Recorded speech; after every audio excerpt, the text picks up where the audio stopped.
রঞ্জনার এক কোটিপতি পরিবারে বিয়ে হয়। তার শ্বশুরবাড়ির লোকেদের কাছে টাকা পয়সার কোনো অভাব নেই। তাদের বাড়িতে প্রত্যেকটা শোপিস সোনা গহনা দিয়ে তৈরি, এমনকি বাড়িতে যে কার্পেটগুলো পাতা থাকে সেগুলো রূপা দিয়ে তৈরি। তার শ্বশুরবাড়ির প্রত্যেকটা দরজা অটোমেটিক, এমনকি তার 50 তলা শ্বশুরবাড়িতে প্রত্যেকটা ফ্লোরে কোটি কোটি টাকার জিনিসপত্র রাখা থাকে। অত বড়লোক শ্বশুরবাড়ি পেয়ে রঞ্জনা ভীষণই আনন্দিত হয়।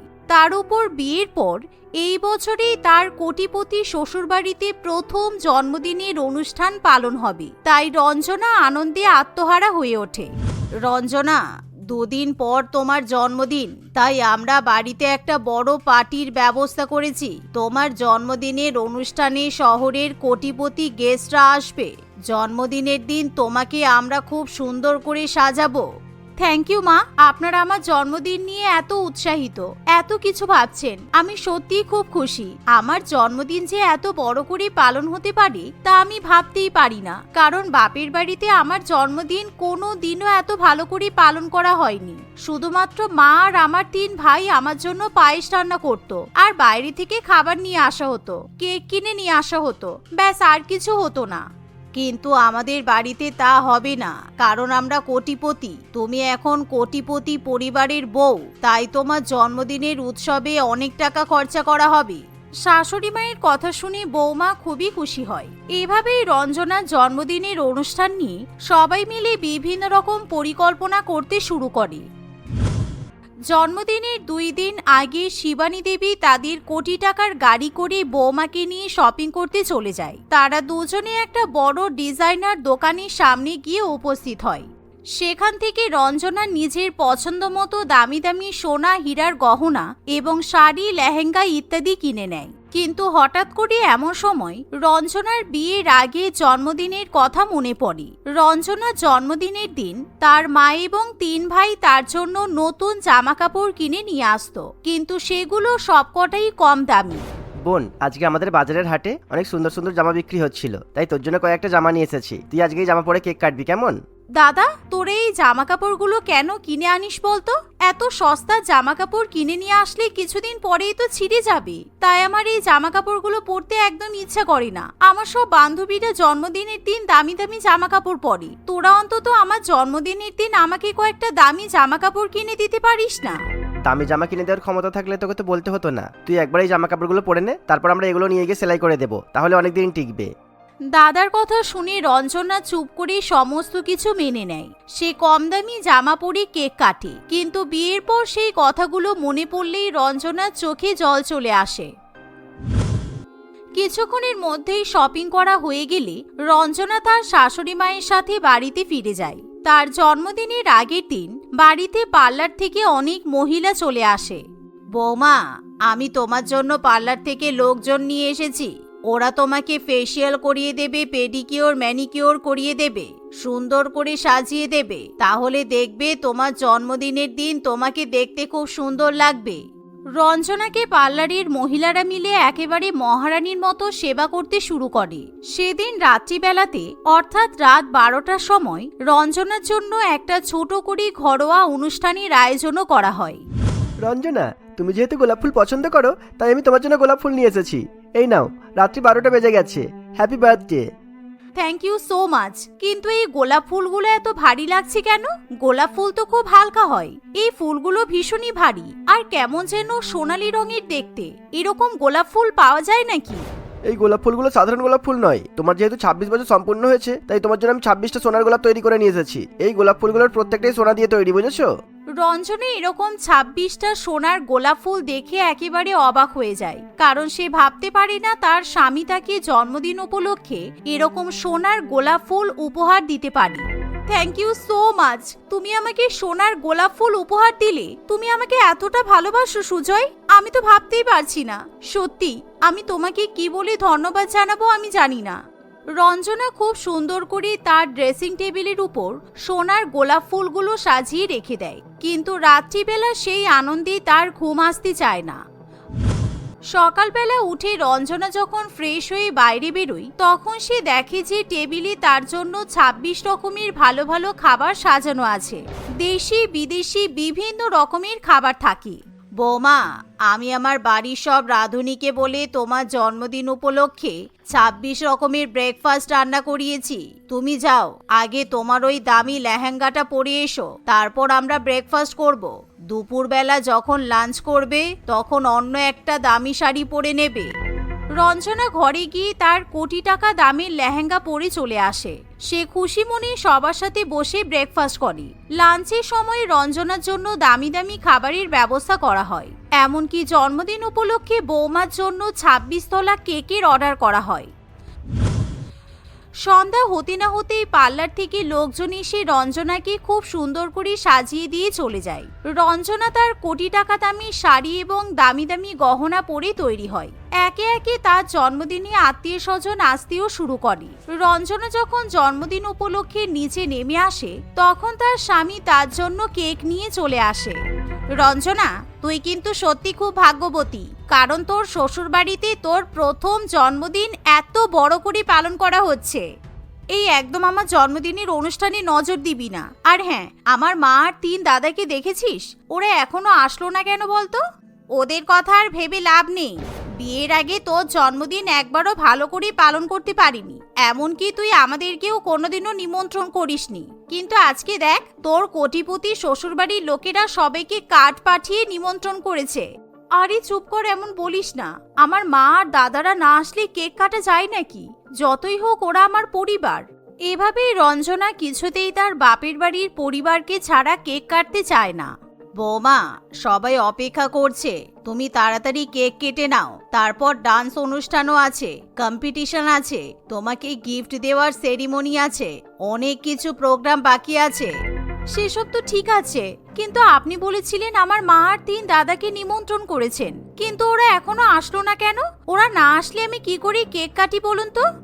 আমি ফোন করেছিলাম, ওরা রাস্তায় জ্যামে আটকে আছে, তাই আসতে পারছে না। তুমি তাড়াতাড়ি কেকটা কেটে নাও। তুমি ওদেরকে নিয়ে একদম চিন্তা করো না, আমি ওদের সাথে কথা বলে নিয়েছি।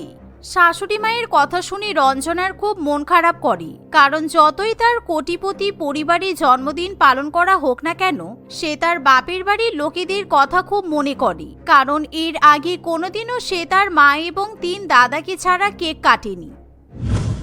কিছুক্ষণের মধ্যেই রঞ্জনা যখন কেক কাটতে যাবে তখনই হঠাৎ করে সে বাইরে চিৎকার চেঁচামেচি শুনতে পায়। কি হলো? বাইরে এত চিৎকার শোনা যাচ্ছে কেন? কিছু হলো নাকি? তোমাকে ওইদিকে মন দিতে হবে না, বাইরে আমাদের 100টা বডিগার্ড আছে, ওরা দেখে নেবে। তুমি তোমার জন্মদিনের অনুষ্ঠানের দিকে মন দাও, না হলে জন্মদিনের অনুষ্ঠান একেবারে ভেস্তে যাচ্ছে। রঞ্জনা কিছুতেই তার জন্মদিনের অনুষ্ঠানে মন দিতে পারে না, কারণ সে তাদের বাড়ির বাইরে থেকেই তার মা এবং 3 দাদার গলার আওয়াজ শুনতে পায়। মা, বাইরে কিছু একটা হয়েছে, আমাকে এখনই গিয়ে দেখতে হবে। আমি আমার মা আর দাদাদের গলার আওয়াজ শুনতে পাচ্ছি, বাইরে ওদের সাথে কেউ চিৎকার চেঁচামেচি করছে। এই বলে রঞ্জনা তখনই দৌড়ে বাইরে চলে যায়। সেখানে গিয়ে রঞ্জনা দেখতে পায় 100টা বডিগার্ড তার বাপের বাড়ির লোকেদের সঙ্গে খুবই খারাপ ব্যবহার করছে। এমনকি বডিগার্ডগুলো কিছুতেই রঞ্জনার বাপের বাড়ির পরিবারকে ভেতরে ঢোকার অনুমতি দেয় না। আমাদের কিরকম ভাবে ধাক্কা মেরে তাড়িয়ে দিচ্ছেন কেন? আজকে আমাদের বোনের জন্মদিন, তাই আমরা বোনকে উইশ করতে এসেছি আর ওর জন্য উপহারও নিয়ে এসেছি। দয়া করে আমাদেরকে তাড়িয়ে দেবেন না। আমাদের উপর যা ইনস্ট্রাকশন দেওয়া হয়েছে আমরা তাই করছি। এই বাড়ির মালিক আমাদের বলে দিয়েছে যে কোনো গরিব লোক যদি ঢুকতে চায় তাহলে তাদেরকে যেন অ্যালাউ না করা হয়। আর আপনাদের তো ছেঁড়া জামা কাপড় দেখে মনেই হচ্ছে আপনার ভীষণ দরিদ্র, তাই এরকম কোটিপতি পরিবারের জন্মদিন অনুষ্ঠানে আপনাদের আসার কোনো অনুমতি নেই, বুঝেছেন? আপনার এত বড় সাহস! আপনারা আমার বাপের বাড়ির লোককে গরিব বলে অপমান করছেন।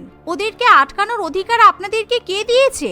আজকে আমার জন্মদিন, আমার মা আর 3 দাদা ভাই অবশ্যই আসবে, তা না হলে আমি মোটেই আমার জন্মদিনের কেক কাটবো না। কারণ আমি যতই কোটিপতি পরিবারের বউ হই না কেন, আমার বিয়ের পর প্রথম জন্মদিনের অনুষ্ঠানে আমার বাপের বাড়ির লোকেরাও অবশ্যই উপস্থিত থাকবে।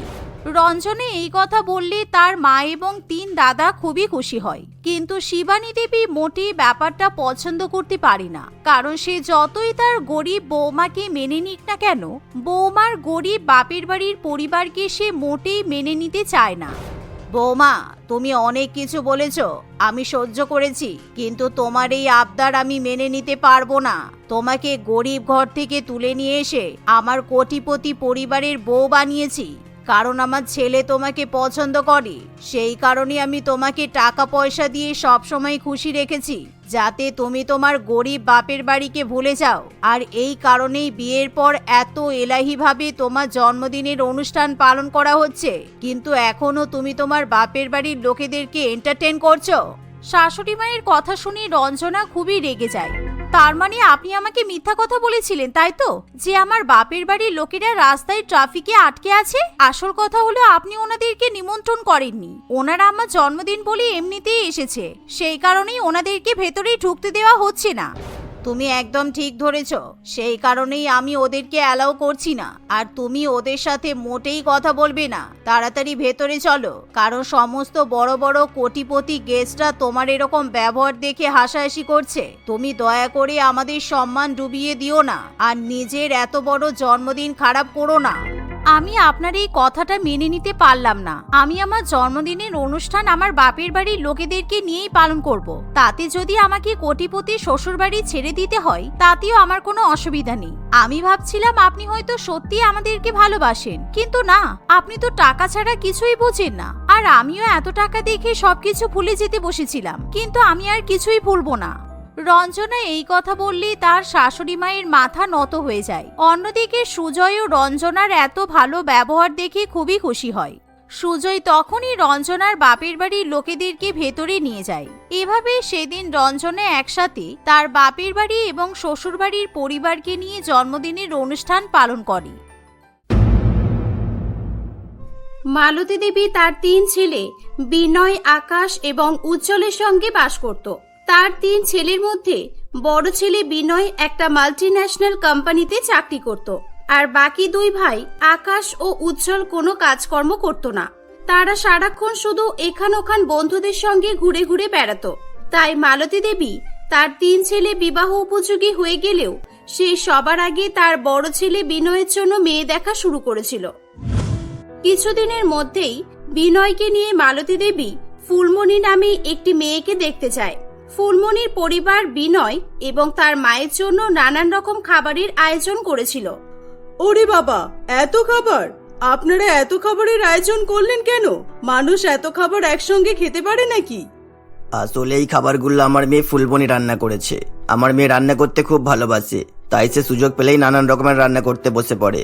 ওর হাতের রান্না খুব ভালো, আপনারা খেয়ে দেখুন না একবার। আচ্ছা, তাই নাকি? আপনাদের মেয়ে তো তাহলে ভালোই গুণবতী। ঠিক আছে, খেয়ে দেখি তাহলে। বিনয়, নে বাবা, তুইও খা। ওরে বাবা, বলার আগেই তো দেখছি শুরু হয়ে গেছে। ফুলমণির হাতে রান্না করা খাবারগুলো খুবই সুস্বাদু ছিল। বিনয় প্রথমে ভেবেছিল লজ্জায় সে হয়তো কিছুই খেতে পারবে না, কিন্তু সে খাবার মুখে দিতেই খাবারের স্বাদের বশবর্তী হয়ে লাজ লজ্জা সমস্ত কিছুই ভুলে যায় এবং একইভাবে শুধু খেয়েই যায়। বিনয়কে এভাবে খেতে দেখে তার মা বলে, এই বিনয়, তুই কি করছিস রে বাবা? এরকম ভাবে মেয়ে দেখতে এসে কেউ খায় নাকি? ওরা কি ভাববে বলতো? ভাববে যে তুই মানুষ না, তুই একটা রাক্ষস। আরে মা, চুপ করো তো। এতদিন পর এত সুস্বাদু খাবার পেলাম, আর আমি নিজেকে আটকে রাখতে পারবো না। আমাকে খেতে দাও, আর আমি এই মেয়েকেই বিয়ে করব। তবেই তো বিয়ের পর এমনই ভালো ভালো খাবার খেতে পারবো। মালতী দেবী ও বিনয় ফিস ফিস করে কথাগুলো বললেও ফুলমণি এবং তার বাবা মা তাদের কথা শুনতে পেয়েছিল। কাকিমা, ওকে খেতে দিন না, কোনো সমস্যা নেই। আমার রান্না করা খাবার খেয়ে যখন কেউ প্রশংসা করে আমার খুবই ভালো লাগে। আমি তো প্রশংসা পাওয়ার জন্যই রান্না করি। ফুলমণির হাতের রান্না খেয়ে এবং তার আচার ব্যবহারের প্রতি মুগ্ধ হয়ে মালতী দেবী এবং বিনয় দুজনেই বিয়েতে রাজি হয়ে যায়। কয়েক সপ্তাহের মধ্যেই ফুলমণির সঙ্গে বিনয়ের বিয়ে হয়ে যায়। বিয়ের পর শ্বশুর বাড়িতে গিয়ে ফুলমণি সবসময় তার শ্বশুর বাড়ির সকলের জন্য নানা রকম আইটেমের খাবার রান্না করতে থাকে। এভাবেই সময় কাটতে থাকে। একদিন সন্ধ্যাবেলা বিনয় অফিস থেকে তাড়াতাড়ি বাড়ি ফিরে এসে বলে, ফুলমণি, চলো, আজকে তুমি আর আমি সিনেমা দেখতে যাব। এই দেখো, আমি টিকিট কেটে নিয়ে এসেছি। চলো চলো, তাড়াতাড়ি রেডি হয়ে নাও। কি সিনেমা এখন? দূর, আমার এখন সিনেমা দেখতে যাওয়ার ইচ্ছা করছে না। আমার মন ভালো নেই, তাই আমি এখন রান্না করব। আচ্ছা, তুমি কোন মাটি দিয়ে তৈরি বলো তো? তোমাকে আমি সংসারের কাজকর্ম থেকে বিরত রাখার চেষ্টা করছি, তোমাকে কিভাবে হ্যাপি রাখা যায় সেই চেষ্টা করছি, অথচ তুমি সেই সংসারের মধ্যে হাঁড়ি করা নিয়েই পড়ে থাকতে চাইছো। কেন বলো তো? আমি হ্যাপি নই কে বলেছে তোমাকে? রান্না করা হচ্ছে আমার হবি। রান্না করলেই আমার মন খুব ভালো হয়ে যায়। শুধু রান্না করলেই নয়, ভালো ভালো খাবার রান্না করে বাড়ির লোককে খাওয়ালে আমি আরো বেশি খুশি হই। ফুলমণির কথা শুনে বিনয়ের খুব রাগ হয় এবং সে সেখান থেকে চলে যায়। এভাবে সময় অতিবাহিত হতে থাকে। মালতী দেবীর বাকি দুই ছেলে কোনো কাজকর্ম না করায় তাদের বিয়ে নিয়ে সে খুব চিন্তায় পড়েছিল। একদিন মালতী দেবী মনে মনে একটা ফোন দিয়ে আটে। বড় বৌমা শোনো, আমি আকাশ আর উজ্জ্বলের বিয়ে দেব বলে ঠিক করেছি, আর আমি মেয়েও দেখে ফেলেছি। একই বাড়ির দুই কাকাতো বোন। আমি ওদেরকে দুদিন পর আমাদের বাড়িতে আসতেও বলেছি। এখন তুমি তো জানোই তোমার দুই দেওর কোনো কাজকর্ম করে না, তাই ওদের বিয়ের দায়িত্ব তোমাকে নিতে হবে। ওদের বিয়ের দায়িত্ব আমাকে নিতে হবে মানে? আমি কিছু বুঝলাম না। আমি বুঝিয়ে দিচ্ছি। যেদিন আকাশ আর উজ্জ্বলকে দেখতে আসবে সেদিন তুমি ওদের জন্য অনেক অনেক রকমের খাবার তৈরি করবে। কোনো খাবার যেন লিস্ট থেকে বাদ না চলে যায়। ওরা যেন খাবার খেয়েই মুগ্ধ হয়ে যায়, আর কোনো রকমের প্রশ্ন না করে আমার ছেলেদেরকে পছন্দ করে নেয়। মালতী দেবী যেই প্ল্যানটা করেছিল সেটা সফল হয়েছিল। ফুলমণি মেয়ে পক্ষের জন্য অনেক সুস্বাদু 56 রকমের আইটেম তৈরি করেছিল। এই কালু, দেখছিস আমরা আসবো বলে এরা কত রকম খাবারের আয়োজন করেছে। ছেলে দেখতে এসে এত কিছু, তাহলে ভাব আমাদের মেয়েটা যদি এই বাড়িতে বউ হয়ে আসতে পারে তাহলে এরা কত সুখে থাকবে। হ্যাঁ দাদা, তাই তো ভাবছি। আমার তো মনে হচ্ছে এরা অনেক বড় লোক। দেখছিস না কত রকমের খাবারের আয়োজন করেছে, তার উপর এদের বাড়িটাও তো অনেক সুন্দর। মেয়ে পক্ষরা ফুলমণির হাতের খাবার খেয়ে এতটাই ব্যস্ত হয়ে পড়েছিল যে তারা আকাশ এবং উজ্জ্বলের ব্যাপারে কোনো রকমের প্রশ্ন করতেও পারে না। তারপর আবার কি, দুই পরিবারের সহমতে আকাশের সঙ্গে মনিকা আর উজ্জ্বলের সঙ্গে পাপিয়ার বিয়ে হয়ে যায়। বিয়ের কিছুদিন পর মনিকা এবং পাপিয়া জানতে পারে যে আকাশ এবং উজ্জ্বল কোনো কাজকর্ম করে না, কিন্তু তখন তাদের কিছু করার ছিল না, তাই তারা সবটা মেনে নিয়ে সংসার করতে থাকে। এভাবেই সময় কাটে। একদিন, দিদি, আমরা যেই থেকে এই বাড়িতে এসেছি আমরা দেখেছি সব সময় তুমি রান্না করো। তুমি তো কোনোদিনই আমাদের রান্না করতে দাও না। আরে, আমি থাকতে আবার তোরা রান্না করতে যাবি কেন? আমি তো এই বাড়ির বড় বৌমা, আমার একটা দায়িত্ব কর্তব্য বলে জিনিস আছে তো। তুমি বাড়ির বৌমা, আমরাও তো এই বাড়ির বৌমা। বড় ছোট মেজো এসব বাদ দাও। সবাই তোমার হাতে রান্না খেয়ে কত প্রশংসা করে, বিশেষ করে আকাশ আর উজ্জ্বল। ওরা দুজনে তো তোমার হাতের খাবার খেয়ে প্রশংসা করা শুরু করলে আর থামে না। তুমি সবসময় ওদের রান্না করে খাওয়াবে, তা কি করে হয়? আমাদেরও তো ইচ্ছা হয় আমরাও আমাদের বরদের ভালো ভালো রান্না করে খাওয়াই। ও, আমার দেওরগুলো আমার হাতের রান্না খেয়ে প্রশংসা করছে বলে তোদের খুব রাগ হচ্ছে বুঝি? দুদিন না আসতেই তোরা তো দেখছি হিংসা করা শুরু করেছিস। আচ্ছা, তোরা কি কি রান্না করতে পারিস বল দেখি। আমি চিকেন খেতে ভালোবাসি, তাই আমি চিকেনের যত রকম আইটেম আছে আমি সব রান্না করতে পারি। যেমন তান্দুরি চিকেন, বাটার চিকেন, রেশমি চিকেন, চিকেন কষা, চিকেন কোরমা। আচ্ছা থাক থাক, আর কিছু বলতে হবে না। ছোট, তুই কি কি রান্না করতে পারিস শুনি? আমি মাছ খেতে ভালোবাসি, তাই আমি মাছের বিভিন্ন আইটেম রান্না করতে পারি। যেমন ধরো ilish bhapa, shorshe ilish, fish cutlet, fish finger, fish fry, এই টাইপের জিনিসগুলো। ঠিক আছে থাক, তোদের আর কিছু বলতে হবে না। তোদের কথা শুনে আমি এটা বুঝতে পারলাম আমি তোদের থেকে অনেক বেশি এগিয়ে আছি। তোদের মধ্যে একজন মাংস রান্না করতে পারে আর একজন মাছ রান্না করতে পারে, আর আমি মাছ, মাংস, সবজি, বিরিয়ানি, পোলাও সমস্ত কিছু রান্না করতে পারি। এই পৃথিবীতে এমন কোনো আইটেম নেই যেটা আমি রান্না করতে পারি না। তাই রান্নার ক্ষেত্রে আমার অভিজ্ঞতা অনেক বেশি। তাই আমি এই বাড়ির সকলের জন্য রান্না করব। কে রান্না করবে এবং কে করবে না এই নিয়ে বাড়ির 3 বৌমার মধ্যে তুমুল ঝামেলা শুরু হয়। 3 বৌমাকে কুকুর বিড়ালের মতো ঝগড়া করতে দেখে মালতী দেবী বলে, আরে বাবা, তোমরা থামো। কি শুরু করেছো বলো তো তোমরা? অন্য বাড়ির বউগুলো রান্না করতে চায় না, আর আমার বাড়ির বউগুলো রান্না করবে বলে ঝামেলা করছে। শোনো, আমার মাথায় একটা অনেক ভালো আইডিয়া এসেছে। তোমরা 3 জনে রান্না করতে এত ভালোবাসো, তাহলে তোমরা 3 জনে একটা হোটেল খোলো। 3 জন মিলে হোটেলে থাকবে আর সারাদিন রান্না করবে। এমনিতেই আকাশ আর উজ্জ্বল কোনো কাজ করে না, তোমরা হোটেল চালালে ভালোই হবে তাহলে। শাশুড়ি মায়ের কথা শুনে 3 বৌমাই খুবই খুশি হয়। 2-1 সপ্তাহের মধ্যেই মালতী দেবী তার 3 বৌমার জন্য একটা হোটেল খুলে দেয়। তিন বৌমা একসঙ্গে হোটেল চালাতে শুরু করে, কিন্তু সেখানেও তাদের রান্না করা নিয়ে ঝামেলা বন্ধ হয় না। এই যে আমাকে 1 প্লেট পোলাও আর পনিরের তরকারি দেবে তো, তাড়াতাড়ি দাও, আমার খুব খিদে পেয়েছে। এই যে দাদা, আপনি পোলাও আর পনিরের তরকারি না খেয়ে রেশমি চিকেন দিয়ে পোলাও ট্রাই করতে পারেন, খুবই ভালো কম্বিনেশন, একবার খেয়ে দেখুন, আপনার খুব ভালো লাগবে। এই কথা শুনে পাপিয়া খুব রেগে যায়। এই তুই তো দেখছি খুব চালাক। আমি কদিন ধরে দেখছি আমাদের হোটেলে যত কাস্টমার আসে তুই সবাইকে নিজের হাতে করার চেষ্টা করছিস। তুই চিকেন রান্না করতে পারিস বলে কি সবাইকে জোর করে চিকেন খাওয়াবি? ও বুঝেছি, তুই এগুলো করছিস যাতে তুই বেশি টাকা ইনকাম করতে পারিস, তাই তো? তোর রান্না লোকে বেশি খাবে আর শাশুড়ি মা তোর গুণগান করবে আর তোর হাতে বেশি বেশি টাকা দেবে। এই তোরা কাজ না করে কি করছিস? কি হয়েছে? দাদা, আপনি কি খাবেন? আপনি কি খাবার অর্ডার করেছেন? হ্যাঁ, ইনি পোলাও আর ইলিশ ভাপা খাবেন বললেন, আর সঙ্গে চিংড়ি মাছের মালাইকারি। আমি এখনই এনে দিচ্ছি। আরে আরে, আমি এটা খাবো কখন বললাম? আমি তো বললাম পোলাও আর পনিরের তরকারি খাবো। আপনি পোলাও আর পনিরের তরকারি খাবেন? দাঁড়ান, আমি এখনই এনে দিচ্ছি। আরে শুনুন না দাদা, আপনি পোলাও আর রেশমি চিকেনটা খান না, আপনার ভালো না লাগলে আপনি টাকা দেবেন না। আপনি যদি আমার হাতের ইলিশ ভাপা আর চিংড়ি মাছের মালাইকারিটা একবার ট্রাই করেন না, আপনি এখানে 1000 বার আসবেন। আরে আমি কি এখানে আপনাদের ইচ্ছা মতো খেতে এসেছি নাকি? অদ্ভুত তো, যেটা অর্ডার করেছি সেটা দেবেন নাকি চলে যাব? সেই তখন থেকে শুধু এটা খান ওটা খান করেই যাচ্ছেন। এখানে কাস্টমাররা নিজেদের অর্ডার করতে পারবে না। ধুর বাবা, আমি খাবোই না কিছু, এই চললাম। এই বলে তাদের দোকানের কাস্টমার খুবই রেগে গিয়ে সেখান থেকে চলে যায়। আমি বেশ কিছুদিন ধরে দেখছি তোরা এরকমই করছিস। এরকম করলে কি করে হবে? কাস্টমাররা যা খেতে চাইবে সেটা তো তাদের দিতেই হবে। হ্যাঁ, কিন্তু কাস্টমাররা তো মাছ মাংস খেতেই চায় না, সব সময় সবজির আইটেম খায়। আর তুমি সব সময় রান্না করে কাস্টমারদের খাওয়াও। আর শাশুড়ি মা তোমার কত প্রশংসা করে, তোমার হাতে বেশি বেশি করে টাকা দেয়। আমাদের তো বরগুলো কাজ করে না, আমাদের কি ইচ্ছা করে না আমরা বেশি টাকা উপার্জন করি? কিন্তু তোমার জন্য তো সেটাও হয়ে উঠছে না।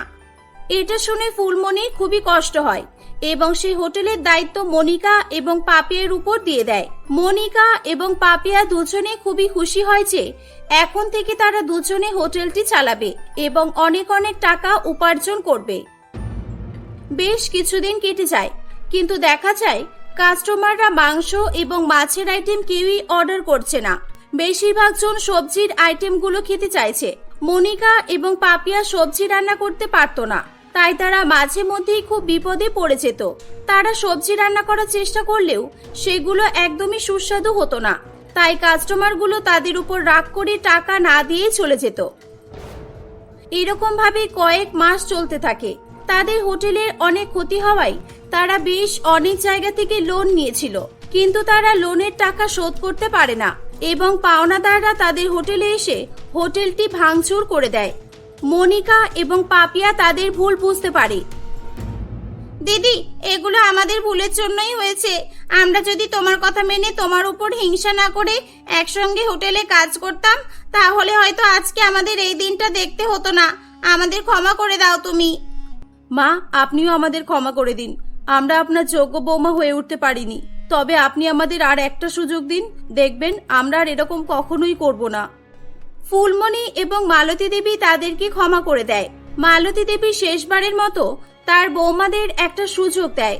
তিন বৌমা আবার নতুন করে সবকিছু শুরু করে এবং সবাই মিলেমিশে হোটেল চালাতে থাকে। একই সঙ্গে কাজ করার ফলে খুব শীঘ্রই তারা সাফল্যের চূড়া স্পর্শ করতে সক্ষম হয়।